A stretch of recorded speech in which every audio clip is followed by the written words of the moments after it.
Naaresto ng mga ahente ng National Bureau of Investigation Cybercrime Division ang isang lalaki sa Pagadian City matapos umano nitong i-upload sa social media ang larawan ni Pangulong Bongbong Marcos Jr.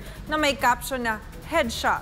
Isang post na itinuturing ng mga otoridad na nag-uudyok ng sedition. Si Chairlight magbabalita. Kinilala ng NBI ang suspek bilang si Michael Romero alias Mike Romero.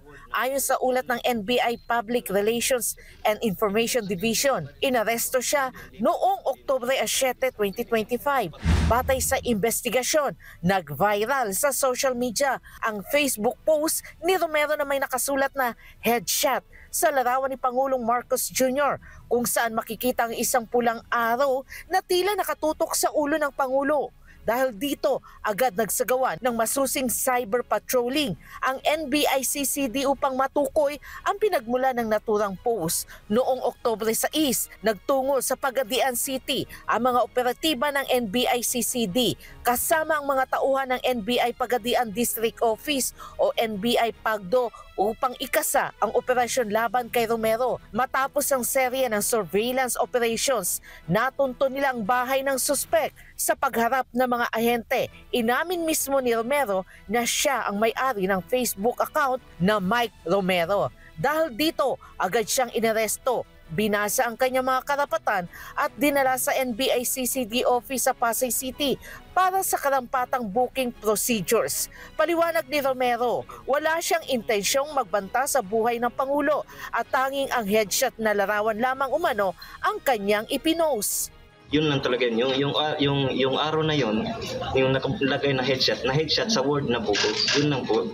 Wala nang ibang ibig sabihin. Na headshot na sabihin na babarilin sa ulo. Hindi po. Hindi na barilin sa ulo. Hindi ganun. Pati malayo sa personality ko yan. Binigyan din naman ni NBI Director Jaime Santiago na iginagalang ng NBI ang freedom of speech at freedom of expression ng publiko. Ngunit kapag lumagpas na ito sa itinakdang limitasyon ng batas, nararapat na itong panagutin. Ayun nga, medyo lumabas na sa parameter yung freedom of speech, freedom of expression. Kaya kahit na